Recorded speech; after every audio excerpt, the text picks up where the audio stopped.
ఆ రోజు ప్రొద్దున్నే ఓ పెద్ద చాటింపు వినిపిస్తుంది. ఆ చాటింపు యొక్క శబ్ద ధాటికి తట్టుకోలేక ప్రొద్దున్నే ఊళ్ళో ఉండే వాళ్ళంతా నిద్రలేచారు. ఏంటా ఆ చాటింపు అని వింటే అనాదిగా వింటున్న చాటింపేది, అదేం కొత్త చాటింపు కాదు. ఆ రాజ్యానికి సుమారు కొన్ని సంవత్సరాల నుంచి ప్రతిరోజు ఆ రాజ్యంలో అదే చాటింపు. ఏమిటా చాటింపు? మన దేశాన్ని ఏలే రాజుగారు శ్రీరంగ యాత్ర చేయాలనుకుంటున్నారు. రాజుగారితో కలిసి శ్రీరంగనాథుని దర్శించాలనుకునే వాళ్ళందరూ కూడా రావచ్చహో అంటూ చాటింపు అనమాట.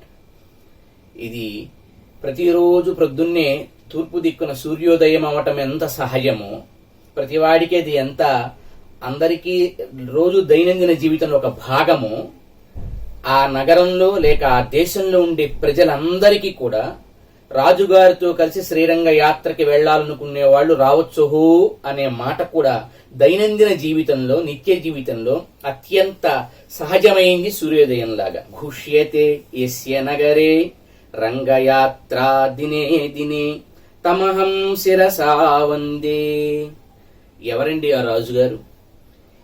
ఏ రాజైనా సరే ప్రజలకి కొత్త కొత్త పన్నులు వేసి ప్రజల దగ్గర నుంచి ఎట్లా అధికమైనటువంటి లాభాలు ఖజానాకి గడించాలో ఆలోచిస్తుంటాడు. ప్రజల్ని తన చెప్పు చేతల్లో ఉంచుకొని ప్రజల యొక్క కష్టాలని పూర్తిగా తీర్చకుండా ప్రజలకు కొన్ని పథకాలు మాత్రం ఎరచూపిస్తూ తను ధనాగారాన్ని ఎట్లా నింపాలో ఆలోచిస్తూ ఉంటాడు. సహజంగా ఇది ప్రజాస్వామ్యమైన అట్లాగే నడుస్తోంది. ఒకప్పుడు నిరంకుశ పరిపాలన అయినా చాలా మంది రాజుల పరిపాలన అట్లాగే నడిచింది.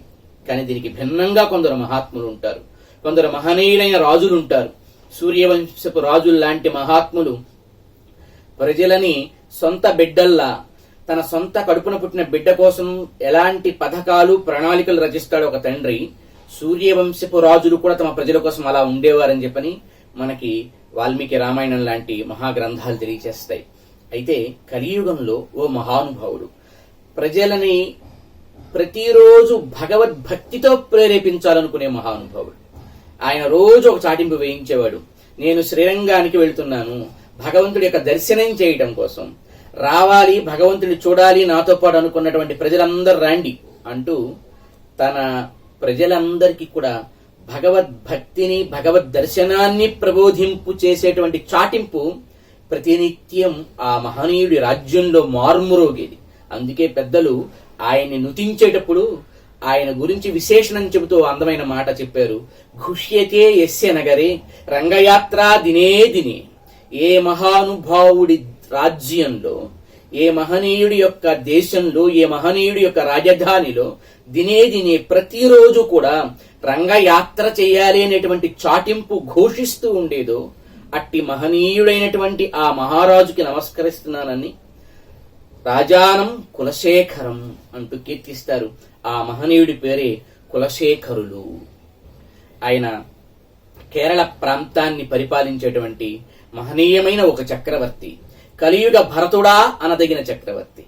భరతుడు ఎలా అయితే రామ పాదుకలని రాముడి ప్రతినిధులుగా సింహాసనం మీద పెట్టి తాను సింహాసనం కింద కూర్చొని ఆ పాదుకలనే తన ప్రభువుగా భావించి ధనాగారంలో ఉండే లెక్కల వివరాలు కావచ్చు, ఎవరి మీదైనా దండయాత్రలు చేసి అక్కడ రాజ్యాన్ని సుస్థిరం చేస్తే ఆ వివరాలు కావచ్చు, తిరిగి ఎవరైనా తన దేశానికి కానుకలు సమర్పిస్తే ఆ కానుకల వివరాలు కావచ్చు, ఆర్థికమైన లోటుపాట్ల దగ్గర నుంచి, వివరాల దగ్గర నుంచి తన యొక్క ప్రతి కదలిక, కార్యాచరణ యొక్క ప్రణాళిక వివరాలను కూడా పాదుకలకే నివేదించేవాడు, ఆ పాదుకలకే విన్నవించేవాడు. ఎందుకంటే రాముడు పాదుకలు ఇస్తూ ఈ పాదుకలే సకల లోకముల క్షేమాన్ని కూడా చూడగలిగిన సామర్థ్యం కలిగినవి అని అంటాడనమాట.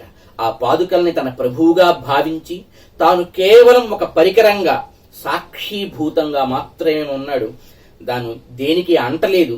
భరతుడు రామాయణంలో అట్లాంటి అద్భుతమైనటువంటి ప్రజ్ఞని, ఆత్మజ్ఞానాన్ని, రామభక్తిని చూపిస్తే కలియుగంలో భగవంతుడి పాదుకలనే భగవంతుణ్ణే రాజుగా తమ దేశానికి భావించి, తాను భగవంతుడి కింకరుడిగా భావించి తాను రాజ్యపాలన చేసినటువంటి మహనీయుడు, పరమ విష్ణు భక్తి సంపన్నుడు ఈ కులశేఖరులు అనమాట. ఎంత భక్తి ఈయనకు ఉండేదంటే ఈయనకి ఎప్పుడు శ్రీరంగం వెళ్లాలని కోరిక ఉండేది. శ్రీరంగం వెళ్లి ఒకవేళ రంగనాథుణ్ణి చూసి తిరిగి రాకపోతే, ఎందుకంటే ఈ మహానుభావుడు రంగనాథుడి పట్ల ఉండే భక్తితో ఎక్కడ వివసుడై మూర్ఛిల్లిపోతాడో అని అతని మంత్రులు, అతని పక్కనే ఉండేటువంటి రాజ్య పరిపాలనలో నిమగ్నమై ఉన్నటువంటి సహకారకంగా ఉండేటువంటి అధికారులంతా కూడా ఒక ఆలోచన చేసి ఈ రాజును ఎలాగైనా శ్రీరంగం పోనివ్వకుండా చేయాలి. ఏం చేస్తే వింటాడు? భగవంతుడి భక్తిలో లీనమైన వాడు అంతకంటే గొప్పది ఏదన్నా ప్రపంచంలో ఉంటే కదా భగవద్భక్తిని కూడా లేక భగవద్ దర్శనాన్ని కూడా వాయిదా వేయాలి. అట్లాంటిది ఒకటే ఒకటి ఉందని శాస్త్రాలు చెప్పాయి. ఏమిటది? భాగవత సేవ. భగవద్భక్తి కన్నా, భగవత్ సేవ కన్నా భాగవత సేవ చాలా గొప్పదని శాస్త్రాల్లో ఎన్నో చోట్ల సప్రమాణంగా ఎన్నో సందర్భాల్లో రూఢి చేశాయి అన్నమాట శాస్త్రాలన్నీ. వాల్మీకి రామాయణం లాంటి ఐతిహాసిక శ్రేష్టములైనటువంటి గ్రంథరాజములు కూడా మనకి భాగవత సేవ భగవత్ సేవ కంటే గొప్పది, పరమోత్కృష్టమైనదని నిరూపించాయి. కనుక ఈ మహానుభావుడికి ప్రతిరోజు ఈ మహానుభావుడి కొలువుకి, ఈయన రాజ్యానికి, ఈయన గృహానికి భగవద్భక్తులైన మహనీయులు కొందరిని వెంట పెట్టుకుని తీసుకొచ్చేవారు ఈ మంత్రులు, ఈ అధికారులే. వాళ్ళని చూడగానే అరే భాగవతోత్తములు వచ్చారు, వాళ్ళని సేవించాలి, వాళ్ళ దగ్గర మంచి మాటలు వినాలి, కనుక శ్రీరంగనాథుడి ప్రయాణాన్ని వాయిదా వేస్తున్నాం దీనికోసం అని. రేపటికి వాయిదా వేయండి, రేపొద్దున్నే అందరూ మనతో రావాలి, చాటింపు వేయండి. ఇక రోజు నిత్యకృత్యం, ఈ రోజు వాయిదా వేయటం, రేపొద్దున్నే చాటింపు వేయటం. మళ్ళీ బయలుదేరే సమయానికి భగవద్భక్తుల్ని కొంతమందిని ఈ మంత్రులు పట్టుకొని రావటం, వాళ్ళని చూడగానే మళ్లీ శ్రీరంగం వెళ్లే యాత్రని వాయిదా వేయటం. ఇదే తంతు ఆ రాజ్యమంతా. రాముడి రాజ్యంలో ఎక్కడ చూసినా రామభూతం జగదభూత్ రామే రాజ్యం ప్రశాసతి అంటాడు వాల్మీకి భగవానుడు. రామో రామో రామో నామ ఇది ప్రజానామ భవన్ కథాః రామభూతం జగదభూత్ రామే రాజ్యం ప్రశాసతి అంటూ రామమయంగా ఉండేది. ఎవడి నోట్లో ఉన్నా, ఎవడి చెవిలో ప్రతిధ్వనించినా, ఎవడి హృదయంలో సవ్వడి చేసిన రామ రామ రామ శబ్దమే ఉండేది రాముడు రాజ్యం పాలన చేసేటప్పుడు. మన కులశేఖరులు పరిపాలిస్తూ ఉంటే ఎక్కడ చూసినా శ్రీరంగ యాత్ర యొక్క చాటింపే ధ్వనిస్తూ ఉండేది. అట్లాంటి మహనీయుడైన సరే భగవద్భక్తుల్ని ఇలా తీసుకొని వస్తూ ఉండేవారు. అయితే మంత్రులంతా ఆలోచించారు, ఎక్కడ పట్టుకొస్తాం భగవద్భక్తుల్ని? రత్నాలు లేక వజ్రాలు కావాలంటే దొరకడం చాలా తక్కువ, ఎందుకంటే అవి తయారవటానికి కొన్ని కోట్ల సంవత్సరాలు పడుతుంది. భగవద్గీతలో కృష్ణుడు ఒక అద్భుతమైన శ్లోకం చెప్పాడు. బహూనాం జన్మనామంతే జ్ఞానవాన్ మాం ప్రపద్యతే వాసుదేవ సర్వమితి స మహాత్మా సుదుర్లభ. అంటే కోటాను కోట్ల జన్మలు గడిస్తే మానవ జన్మ లభించడమే చాలా దుర్లభం అని చెప్పని శాస్త్రాలు చెబుతుంటే, అలాంటి మానవ జన్మ లభించిన తరువాత జ్ఞానాన్ని, భక్తిని లేక అనుష్ఠానాలని, అష్టాంగ యోగాలని సాధన రూపంలో పెట్టుకోగలిగే జన్మలు ఇంకా దుర్లభమైతే, అట్లా తపో జ్ఞాన సమాధులను కూడా పొందగలిగే జన్మలు కొన్ని కోట్లు గడిస్తే వాటికి ప్రతిఫలంగా వాటి చివరాఖరున ఒక మహనీయుడైన జ్ఞాని పుడతాడు అని, జ్ఞాని పుట్టుక ఎంత దుర్లభమో చెబుతాడు భగవద్గీతలో. బహూనాం జన్మనాం అంటే జ్ఞానవాన్. అయితే ఏంటి జ్ఞాని లక్షణం? మాం ప్రపద్యతే, వాడు నన్నే శరణంటాడు అనమాట. అది జ్ఞాని యొక్క ఒక లక్షణం. ఎట్లా అంటాడు? వాసుదేవ సర్వం ఇది ధారక పోషక భోగ్యములు సమస్తం వాసుదేవుడే. ఇక వాసుదేవుడు తప్ప నాణ్య పంథ అయనాయ విద్యతే అని వేదం చెప్పినట్టుగా మరో మార్గమే లేదు నేను అనుకుంటూ వాసుదేవుణ్ణి సర్వాత్మన శరణు వేడే స్థాయి మానసిక పక్వత కలిగినటువంటి జ్ఞాని అయిన మహనీయుడు పుట్టటం కోటాను కోట్ల ఉత్కృష్ట సాధనా పరిప్రకృష్టమైనటువంటి మానవ జన్మల అంతమున మాత్రమే సాధ్యమవుతుందని భగవద్గీతలో కృష్ణుడు చెబుతాడే. మరి అట్లాంటిది భక్తులు ఎక్కడ పడితే అక్కడ దొరుకుతారా? భక్తుల్ని తీసుకుని రావాలి. అందులో కులశేఖరాళ్వారు లాంటి మహనీయుడి వద్దకి తీసుకొచ్చే భక్తులు కూడా ఆయనని భగవద్గుణ సాగరంలో మునకలెత్తించగలిగేంత అద్భుతమైనటువంటి భావ ప్రకర్ష కలిగిన వారై ఉండాలి కదా. ఎక్కడ దొరుకుతారు? వెతికారు, ఒక రోజు 2 రోజులు సాధ్యమైంది, ఇంకా వీలు పట్టాల. అయితే ఒక పని చేస్తే ఈయనని పూర్తిగా మార్చవచ్చు. ఎప్పుడైనా సమాజంలో 10 మంది కంటే ఒకడు భిన్నంగా ఉంటే ఆ 10 మంది తట్టుకోలేరు. ఆ ఒక్కడిని కూడా అలా ఎందుకు ఉంచాలి, తమలా చేసేసేయాలని తపన వాళ్ళలో సహజంగానే ఉంటుంది. అందుకే ఈ మహాత్ముడు భక్తుల మీద ఎంత అనురాగం పెంచుకున్నాడు. భక్తులు గనక చెడ్డవాళ్లు అనే భావన ఈయన ముందు గనక నిరూపించగలిగితే ఈ మహాత్ముడు క్రమంగా భక్తుల మీద ఉండే ఇష్టాన్ని పోగొట్టుకుంటాడు. అదే డిప్రెషన్ లో, అదే బాధలో భగవంతుడి మీద కూడా భక్తి తగ్గుతుంది. క్రమంగా మళ్ళీ ఈయన్ని రాజ్య పరిపాలనలోనే ఉంచొచ్చు అని భావించిన మంత్రులు ఈయన మందిరంలో ఉండే స్వామి యొక్క దివ్యమైన రత్న వజ్రపు ఆభరణాలన్నింటినీ వారు దాచిపెట్టి ఈ మహారాజు ముందు, మహారాజా, మిమ్మల్ని దర్శించడానికి వచ్చేటువంటి, మీతో సాంగత్యం చేయడానికి వచ్చే భక్తులే ఈ భగవంతుడి యొక్క ఆభరణాలని దొంగిలించారు అంటూ ఒక అపవాదు వేశారు వాళ్ళు. వెంటనే ఈ మహనీయుడు, లేదయ్యా, భక్తుడంటే తనని తాను సర్వాత్మన భగవంతుడికి సమర్పణ చేసుకుంటాడు. వాడు తనే భగవంతుడికి అంకితం అయిన తరువాత భగవంతుడి వస్తువుల్ని వాడెందుకు దొంగిలిస్తాడు? భక్తులు అట్లా ఇప్పుడు ఉండరు. కావాలంటే మనం కలవటానికి వచ్చే భక్తులు ఎవరూ కూడా ఈ దొంగతనం చేయలేదని నేను నిరూపిస్తా అంటే ఎట్లా నిరూపిస్తారు అంటే, అతి భయంకరమైన విషం నిండిన ఓ త్రాచుపామును తెప్పించి దాని నోట్లో ప్రతిజ్ఞ చేసి ఈయన వేలు పెట్టాడట, చేయి పెట్టాడట దానికి. ఏమని? భగవద్భక్తులు ఎవరూ కూడా ఎప్పుడూ భగవంతుడికి సంబంధించిన వేటిని దొంగలించరు అంటూ ప్రతిజ్ఞ చేస్తూ ఆయన వేలు పెడితే ఆ పాము కూడా అతడిని కాటు వేయకుండా వెళ్ళిపోయింది అని చెబుతారన్నమాట. ఇట్లా భగవద్భక్తుల యొక్క వైభవాన్ని నిరూపించినటువంటి భాగవతోత్తముడు ఈ మహానుభావుడు. ఇక ఆనాటి నుంచి ఆ ప్రయత్నం మానేశారు. ఇక సరే, ఈయన ఒక అద్భుతమైనటువంటి రామాయణాన్ని అందంగా చెప్పగలిగే ఒక భాగవతోత్తముడు లభించడంతో రోజు ఆ రామాయణ శ్రవణానికి ఈయన కోసం ఏర్పాటు చేశారు. రోజు వింటున్నాడు ఈయన. ఆయన ఓ రోజు రామాయణంలోని ఒక ఘట్టాన్ని చెబుతున్నాడు. చెబుతూ రామచంద్రుడొక్కడే 14,000 మంది రాక్షసులతో యుద్ధం చేయడానికి సిద్ధపడ్డాడు అని చెప్పాడండి. ఆ మాట వినగానే వెంటనే ఈయన లేచేసి పూనకం వచ్చిన వ్యక్తిలాగా, ఏ మంత్రులారా, సామంత్రులారా, అందరూ కదలండి, రామచంద్రుడు ఒక్కడే 14,000 మందితో యుద్ధం చేయాల్సిన అవసరం ఏంటి? మనమందరం ఉండగా మనమంతా రాముడికి సాయంగా వెళదాము రెండంటూ ఒక్కసారి అది ఎప్పుడో జరిగిపోయిన రామకథ అనే విషయాన్ని మరచి ప్రత్యక్షంగా జరుగుతోందన్నంత ప్రత్యక్ష సమానాకార దర్శన స్థితిలోకి వెళ్లిపోయి ఆ మహానుభావుడు అందరినీ ఉద్యుక్తుల్ని చేశాడు రాముడి యొక్క సేవ కోసం, రాముడి యొక్క సాయం కోసం. వెంటనే విజ్ఞుడు, జ్ఞాని అయినటువంటి ఆ పౌరాణికుడు, ఎవరైతే పురాణ ప్రవచనం చేస్తున్నాడో ఆ మహానుభావుడు, ఓహో, ఇతడు కేవలం మనలాగా చెవులతో వింటం లేదు, హృదయంతో సాక్షాత్కరింపజేసుకుంటున్నాడు ఆ సన్నివేశాన్ని. కాబట్టి ఇతడిని మళ్ళీ ఈ ఉద్యమంలో నుంచి వెనక్కి మరలింప చేయాలి అంటే ఇతడికి ఒక శుభవార్త చెప్పాలంటూ జయము జయము రామచంద్ర మహాప్రభువుకి, రామచంద్రుడు ఒక్క బాణంతో 14,000 మంది రాక్షసుల్ని నేల కూర్చాడు అంటూ యుద్ధానంతరం జరిగేటువంటి శుభ వాక్యాన్ని ఓ స్టేట్మెంట్ రూపంలో ఈయనకి వినిపించేది చెప్పగానే వెంటనే మహారాజు ఆనందించి చప్పట్లు కొట్టి, మా రాముడు తప్ప ఎవరు చేయగలడు, మా రాముడికి ఎదురేంటి అంటూ మరలా ఆయన ఆ ప్రయత్నించి వెనక్కి మరలాడట. ఈ సందర్భం చూసినటువంటి మంత్రులకి, అట్లాగే ఆ పక్కన ఉండేటువంటి అధికారులకి, ఇక మా రాజు పిచ్చిలో రకరకాల స్థాయిల్లోకి వెళ్ళిపోతున్నాడు అంటూ వాళ్ళంతా మనసు లోపల రకరకాల భావాలను పొందితే, ఈ పౌరాణికుడు ఎవరైతే రామాయణం చెబుతున్నాడో ఆయన మాత్రం ఎప్పుడూ రాజుకి భావోద్విగ్నం కలిగించేటువంటి సందర్భాలను చెప్పకుండా ప్రశాంతంగా ఆనందిస్తూ హాయిగా భావించేటువంటి సందర్భాలని మాత్రమే చెప్తూ ఉండేవాడు. ఓ రోజు ఆ పౌరాణికుడు ఏదో కారణం చేత పురాణ ప్రవచనానికి రాలేక తన కుమారుణ్ణి పంపించాడు. కానీ కుమారుడికి రాజు యొక్క భక్తి తీవ్ర స్థాయిని చెప్పడం మరచిపోయాడు. ఆ కుమారుడు వచ్చి ఆయన సీతమ్మని రావణాసురుడు తీసుకుని వెళ్లే ఘట్టాన్ని వినిపించాడు. ఇక అంతే, మనం ఎన్నాళ్ళ నుంచో ఆ రామాయణాలు వింటున్నాం, కానీ మనకెప్పుడు కళ్ళ వెంట నీళ్లు రావు కదా, కనీసం హృదయంలో ఒక చిన్న ఆలోచన కూడా పుట్టదు. కథని కథగానే వింటాం, నిజాన్ని కూడా కథగానే వింటాం. మనం మళ్ళీ తిరిగి దాన్ని ప్రజెంట్ చేసేటప్పుడు రకరకాల కామెంట్లు చేస్తూ రకరకాల రీతుల్లో మనదైన శైలిలో దాన్ని విశ్లేషించే ప్రయత్నం చేస్తాం. కానీ మహనీయుడు ఎప్పుడూ కాలాలకు ముందట గడిచిపోయిన చరిత్రలో జరిగిన సంఘటనని కూడా తాము ఈనాడు ప్రత్యక్ష సమానాకారంగా దర్శించినంత అనుభూతిని పొందారు. అసలు ఈ పన్నిద్దరాళ్వార్ల గొప్పతనం అదే. ఎప్పుడో భగవంతుడి అవతారాలకు ఇప్పుడు మంగళం పాడతారు వాళ్ళు. అరే, అవి గడిచిపోయి కొన్ని కోట్ల సంవత్సరాలు అయ్యాయి కదా, ఇప్పుడు ఎందుకు అన్న భావన వాళ్ళకు ఉండదు.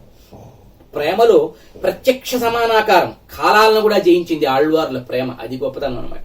కాలాలను జయించి ఆ కాలాల్లోకి వెళ్లి స్వామికి సేవ చేస్తూ రక్షణ కల్పించాలనుకుంటారు ఈ మహనీయులు. కనుక ఈయన ఒక్కసారి ఆ ఘట్టం ఈయన కళ్ళ ముందు మెదిలింది. పెద్దగా సుళ్ళు తిరుగుతున్న సముద్రం, సీతమ్మని ఎత్తుకొని రావణాసురుడు భీకరమైన దృశ్యంతో గగన మార్గంలో తీసుకుని వెళుతున్నాడు. జటాయువు పోరాడుతోంది యుద్ధం చేయాలని. పోరాడి జటాయువు రావణ కరవారపు ప్రహారాలకి రెక్కలు తెగి నేలపడింది. సీత హా లక్ష్మణ హా రామ అంటూ ఆక్రందనలు చేస్తోంది, ఆక్రోశిస్తోంది. ఒక్కసారిగా ఈ మహానుభావుడికి కళ్ళ వెంట నీళ్లు వచ్చేసాయి. ఒక్కసారిగా ఈ మహనీయుడికి వడలు పులకించిపోయింది. విపరీతమైనటువంటి కోపం వచ్చింది రావణాసురుడి మీద. రుధిరం అధరంలోకి వచ్చింది, నరాలు చిట్లిపోయాయి, గుండె వేగం పెరిగింది ఈ మహనీయుడికి. ఎవర్రా మా సీతమ్మను తీసుకుని వెళ్తారు, దుష్టుడా నేను ఇప్పుడే పరిమారుస్తాను చూస్తూ ఉండు అంటూ ఇంతకు ముందు ఆయన సైన్యాన్ని పురమాయించాడు. ఇప్పుడు పురమాయించే దశలో కూడా లేడు. వెంటనే ఆయన కత్తిని తీశాడు, కరవాలాన్ని సంకకి పెట్టుకున్నాడు, తన గుర్రాన్ని ఎక్కాడు, ఇక వేగంగా పరిగెత్తడం మొదలు పెట్టాడు. ఎందుకంటే ఆయనకి రాజభవనం కనబట్టల్లా, తన నగరం కనబడటల్లా, మొత్తం సముద్ర తీర ప్రాంతం కనబడుతోంది, ఆకాశ పథం కనబడుతోంది. ఆ విమానంలో రావణాసురుడు సీతమ్మను తీసుకుని వెళ్తున్నది మాత్రమే కనబడుతోంది. అలా ప్రయాణం చేసి అది సముద్రపు ఒడ్డున ఉంటుంది ఈయన పరిపాలించేటువంటి రాజధాని. అక్కడ దాకా వెళ్ళిపోయాడు. వెంటనే రాజుగారిని అనుసరిస్తూ ఆయన మంత్రులు, ఆయన సైన్యాధిపతులు కూడా కొంతమంది వెళ్ళారు. వాళ్ళు అనుకున్నారు ఇంకా ఈ రోజుతో రాజు మనకి దొరకడు, రాజు రామ ప్రేమలో వెళ్ళిపోతాడు ఈ రోజు అనుకుంటూ వాళ్ళంతా వెనక వెళుతూ ఉంటే సముద్రం లోపలికి కూడా ఈయన అశ్వంతో సహా వెళ్ళిపోయాడు. ఇక భగవంతుడు ఊరుకుంటాడా?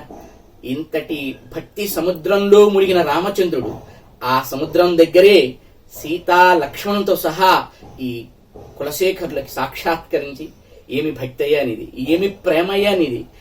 ప్రజలంతా, ప్రపంచంలో దేవుణ్ణి పూజించే వాళ్ళంతా రకరకాల కోరికలు, ముడుపులు, తాయిలాలు కట్టి నాకు నువ్వు ఇదిస్తే నీకు ఇదిస్తానంటూ ముడుపులు కడుతూ ఉంటారే, కానీ నన్ను రక్షించడం కోసం నీ ప్రాణాన్ని త్యాగం చేసి నీకేమవుతుందో కూడా తెలియనంత వ్యామోహంలో ముందుకొచ్చావే అంటూ భగవంతుడు అతడికి సాక్షాత్కారాన్ని ప్రసాదించి అతడికి కులశేఖర ఆళ్వార్ అంటూ ఆయన్ని సత్కరించాడు, గౌరవించాడు. భక్తి సముద్రపు లోతుల్లో మునిగిన మహనీయుడుగా అతన్ని భగవానుడు సమున్నతంగా సత్కరించాడు. అట్లాంటి రామ భక్తి అంటే శ్రవణం చేస్తే ఎట్లా ఉండాలో నిరూపించిన మహాత్ముడు అనమాట ఆయన. చాలా మంది చాలా వింటాం మనం. చాలా అందమైన ఒక కథ, ఎప్పుడు వినటం గురించి మాట్లాడుకున్నా మాకు గుర్తొచ్చే ఒక అందమైన కథ. 3 బొమ్మలు సముద్ర స్నానానికి వెళ్ళాయట. రాతి బొమ్మ, చెక్క బొమ్మ, ఉప్పు బొమ్మ. రాతి బొమ్మ సముద్రంలో మునిగి అక్కడే పైన నీటిని మొత్తం జార్చుకొని బయటకు వచ్చింది. అసలు మునిగిందా, అంటుకుందా లేదా కూడా తెలియదు ఒక్క బిందువు కూడా. చెక్క బొమ్మ మునిగాక కొంత పీల్చుకొని బయటకు వచ్చింది, కొంతసేపటికి ఎండిపోయి మొత్తం దానిలోంచి మళ్ళీ డ్రై అయిపోయింది. కానీ ఉప్పు బొమ్మ వెళ్ళి మునిగింది, తిరిగి వెనక్కి మరలి రాలేదు. అది వినటం అట్లా ఉండాలంటారు. విన్నది మొత్తం ఒంటి మించి జార్చుకునేట్టు వినేవాళ్ళు కొందరైతే, కొంత హృదయానికి పట్టించుకొని కొన్ని రోజులు నెమరవేసుకుంటూ మళ్ళీ ప్రకృతిలో ఏవైనా సహజమైన ఒడిదుడుకులు వస్తే వీటన్నింటినీ విస్మరించేవాళ్ళు కొందరు. అలా కాదు, భగవద్ అనుభూతిలో కరిగిపోయి సర్వాత్మన భగవంతుని తనలో కరిగింప చేసుకుని జీవించగలిగే మహనీయుడు, అట్లా శ్రవణం చేయగలిగే మహనీయులకి పరాకాష్ఠ చూపించిన మహాత్ముడి కులశేఖర ఆళ్వార్. ఈ మహాత్ముడి యొక్క భావ ప్రకృష్టత ఎంత గొప్పగా ఉంటుందంటే, ఈయన బాధపడతాడు భగవంతుని తలుచుకొని, వెంకటాచలపతిని తలుచుకొని. వృధాహం కికస క్షేత్రే సంజాతోస్మి కిలా అనఘాహ తిర్యక్ స్థావర జన్మాపి నలబ్ధం మే వృషాచలే అంటూ. ఏం పూర్వజన్మలో పాపం చేశాను, ఇక్కడ పుట్టాను అనవసరంగా, అదే తిరుమల కొండపైన తిర్యక్ స్థావర జన్మాపి, 4 కాళ్ల జంతువుగా అడ్డంగా సంచరించే జంతువుగాను, లేక కదలకుండా ఉండే ఓ కొండ బండగాను అయినా తిరుమల కొండ మీద జన్మ రాలేదే. నలబ్ధం మే వృషాచలే, వృషాచలం మీద జన్మ రాలేదే, వచ్చుంటే ఎంత బాగుండునే అనుకుంటాడు ఈ మహాత్ముడు అనమాట. ఈయనే అంటాడు భగవంతుడితో, స్వామి నీ గర్భాలయపు ప్రథమ ద్వారపు మెట్టుగా అయితే నేను బాగుండయా, నీ యొక్క నీలి కాంతుల దివ్య సొగసుకు రక్షణ వలయాన్ని, భద్రతని కలిగించేవాడిగా ఉండుండేవాడిని. అలాగే నీ నోటి దాకా రోజు ఉద్ధరణ ఒకటి వస్తుంది కదా, ఆచమన పాత్రలో ఉండే జలం తీసుకుని నీ నోటికి అందించడానికి వస్తుంది.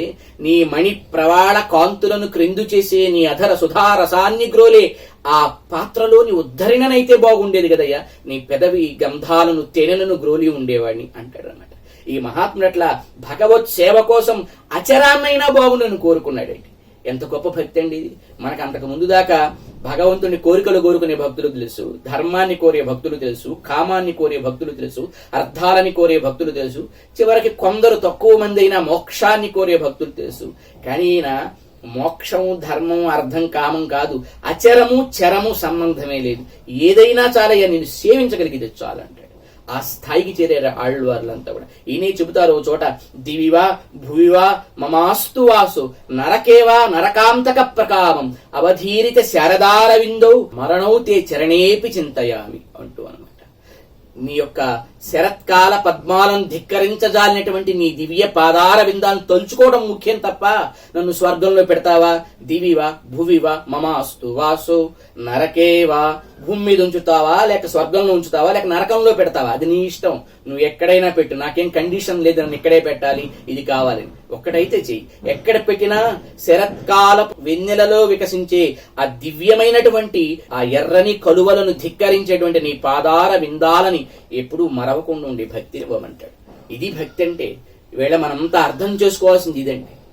ఆయన ఒక అద్భుతమైన ఒక మాట చెబుతాడు భగవంతుడితో ముకుందమాల అనే స్తోత్రంలో, నాస్తా ధర్మే నవుసు నిచయే నైవ కామోపభోగే యద్యద్భవ్యం భవతు భగవన్ పూర్వకర్మానురూపం ఏతత్ ప్రార్థ్యం మమ బహుమతం జన్మ జన్మాంతరేపి త్వత్పాదాంభోరుహ యుగగతా నిశ్చలా భక్తిరస్తు. ఇది భక్తికి నిర్వచనం అండి. ఈవేళ హిందూ ధర్మాన్ని లేక భారతీయ సనాతన వైదిక ధర్మాన్ని అర్థం చేసుకోలేక మూఢాచార పరంపర వైపు వెళుతూ దాన్ని సనాతన ధర్మానికి అంటుగట్టి మాట్లాడేటువంటి సోకాళ్ళు మేధావులైనా, లేక నేను సనాతన ధర్మంలో ప్రవర్తిస్తున్నాను అనుకుంటూ మూఢాచారాలని విశ్వసించేటువంటి అమాయకపు వ్యక్తులు, అయోమయపు వ్యక్తులైనా ఈ ఒక్క శ్లోకం అర్థం తెలుసుకోవాలి. ఈయన భగవంతుడు సంబంధాన్ని లేక భగవత్ పూజని లేక భగవద్ గుణానుభూతిలో నిమగ్నం అవటానికి ఫలితం చెబుతున్నాడు ఈ మహానుభావుడు. నాస్తా ధర్మే నవసు నిచయే, నేను దీనివల్ల ఏదో ధర్మ ఫలం రావాలి, ధర్మాచరణ ధర్మానుష్ఠాన ఫలం రావాలని నేను కోరటంలా, నీ పాదాలకు నమస్కారం పెట్లా. నవసు నిచయే, డబ్బులు వస్తాయి, బాగా అనుకున్న పనులను జరుగుతాయి, ఆర్థికమైనటువంటి పరిపుష్టి కోసం ధనధాన్య సంపత్తి ఏర్పడుతుందని నీకు నమస్కరించట్లా.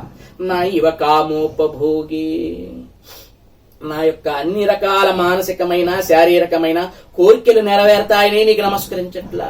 ఎందుకంటే యద్యద్భవ్యం భవతు భగవన్ పూర్వకర్మానురూపం, నేనెట్లా నడుచుకున్నానో పూర్వజన్మలో ఆ కర్మకు తగ్గట్టు ఇవి వస్తాయ్యా. వీటి కోసం నిన్ను కోరేదేంటి?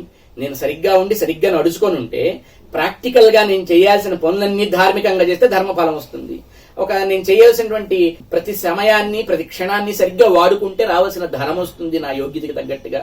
కనుక నేనెంత యోగ్యున్నో, నా ప్రవర్తన ఎంత గొప్పదో నా కర్మలు నిర్ణయిస్తాయి. ఆ కర్మల్ని బట్టి పురాకృతంగా ఏం చేశాను, ఇప్పుడు ఏం చేస్తాను, వాటిని బట్టి రావాల్సినవి వస్తాయి. కనుక ఇవి కోరటానికి నీకు నేను నమస్కరించటంలా. మరి త్వత్పాదాంభోరుహ యుగగత నిశ్చలా భక్తిరస్తు, జన్మ జన్మలకి ఒకటే కోరుకుంటాను కృష్ణ, నీ పాద పద్మాల మీద అఖండమైన భక్తి ఉండాలి. భక్తి అంటే నీకు నుంచి ఏం కోరుకోకుండా నీకు చేత అయితే నేనేదన్నా చెయ్యాలి అనేటువంటి అవ్యాజమైన ప్రతిఫలాపేక్ష లేని సేవ, రాగం, ఇది కావాలి అని కోరాడండి ఆ మహాత్ముడు. ఈయన ఎంత ఒక అద్భుతమైన మాట చెబుతారో, మజ్జన్మనః ఫలమిదం మధుకైటభారేహి మత్ప్రార్థనీయ మదనుగ్రహ ఏష ఏవ త్వద్భృత్య భృత్య పరిచారక భృత్య భృత్య భృత్యస్య భృత్య ఇది మాం స్మరలోకనాథ అంటాడు. మహాత్మా భగవన్, నన్ను నువ్వేం తలుచుకోవాలి తెలుసా నా గురించి, నా జన్మకి ఇది ఫలితమయ్యా అంటే కృష్ణుడు అనుకోవాలి కులశేఖర ఆళ్వారు గురించి ఒక మాట. అది అనుకుంటే కులశేఖర ఆళ్వారికి జన్మకి సాఫల్యత ఏర్పడుతుందని ఈయన భావిస్తాడు. ఏంటదంటే, ఈ కులశేఖరుడు నా భక్తుల భక్తుల భక్తుల భక్తుల చిట్ట చివరి భక్తుడు అనుకోమంటే. సహజంగా మనం ఏం కోరుకుంటాం? అందరికంటే ముందు మనం ఉండాలి, అందరికంటే నేను గొప్ప అనిపించుకోవాలని కోరుకుంటాం. ఇది హనుమంతుడిలో కనబడుతుందండి. 100 యోజన సముద్రాన్ని అద్భుతంగా దాటి లంకకి వెళ్లి సీతమ్మకి రాముడి సందేశం ఇచ్చి సీతమ్మని ఉజ్జీవింపజేసి, సీతమ్మ దగ్గర రాముడికి సీతమ్మ చెప్పిన సందేశం తీసుకొని లంకలో ఉండే రాక్షసులందరినీ పరిమార్చి వాళ్ళకి రాముడి యొక్క బంటు బలం ఎట్లా ఉంటుందో చూపించి లంకని దహనం చేసి వాళ్ళందరికీ భయాన్ని కలిగించి మానసికంగా వాళ్ళని నిర్వీర్యులను చేసి రాముడు రాబోయే ముందే ఇక రాముడు వస్తే ఎట్లా ఉంటుంది, ఆయన దూత వస్తేనే ఎట్లా ఉంటుంది అనిపించేట్టు చేసి ఇన్ని ఘనకార్యాలు చేసి వచ్చినవాడు ఈ మాట చెప్పాలని రాముడు ముందు తహతహలాళ్ళ ఎక్కడో ఆ వానరుల గుంపులో వెనకున్నాడు. నిజమైన భక్తుడు ఎప్పుడు చెప్పుకోవాలి గొప్పలు అనుకోడు, వాడు ఎప్పుడు చేయాల్సిన సేవ చేస్తాడు. ఇది ఆంజనేయ స్వామి మనకు ఆనాడు ఆదర్శం, కలియుగంలో కులశేఖరుల ఆదర్శం. ఎంత గొప్పగా చెబుతాడు ఈ మహాత్ముడు, నీ భక్తుల వరసలో ముందు నన్ను పెట్టక్కర్లా, నాకు కీర్తి కిరీటాలు పెట్టక్కర్లేదు, నన్ను అందరి ముందు ఫోకస్ చేయక్కర్లేదు, నేనెక్కడో నీ భక్తుల వరసలో చివర చివర చివర చిట్ట చివర ఉంటా. ఈ భావజాలం ఒక్కటి కార్యకర్తలు అనుకునే వాళ్ళకి, సాంఘిక సేవ చేసే వాళ్ళకి, ధర్మానికి సేవ చేసే వాళ్ళకి, దైవానికి సంస్కృతి సంప్రదాయాలకు సేవ చేసే వాళ్ళకి కనుక అలవడితే అసలు కీర్తికాంక్ష కోసం జరిగే ఈర్ష్య అసూయాపరమైన యుద్ధాలు, అట్లాంటి ఒక రకమైనటువంటి వికృత వాతావరణం సమాజంలో చోటు చేస్తుంది. ఇది మనం కులశేఖర్ నుంచి నేర్చుకోవాల్సిన ఒక అద్భుతమైనటువంటి ఆదర్శం అన్నమాట. అందుకే ఈ మహాత్ముడు ఎప్పుడైనా ఎవరైనా సరే ఆయన దగ్గరకు వచ్చి, నేను భగవంతుడి తిరుపతి వెళ్ళాను, లేక ఇంకో క్షేత్రంకి వెళ్ళాను, దైవ దర్శనం అయింది అంటే ఈయన అడిగేవారట, దైవ దర్శనం బాగా జరిగిందా అని. బాగా జరిగింది అంటే ఈయన నవ్వేవారట. దర్శనం బాగా అయితే నువ్వు మళ్ళీ వెనక్కి రావు, అదే నిదర్శనం అనేవారు. అంటే దర్శనం అంటే మనం 5 నిమిషాల 2 నిమిషాల కంటితో బాగా చూస్తే దర్శనం, మనం అతడిలో కరిగిపోవటం దర్శనం. ఇంకా ఆయన చూసి అతడిలో కరిగిపోయే దర్శనం పొందాక ఇంక మనిషి వెనక్కి తిరిగి రాడు కదా.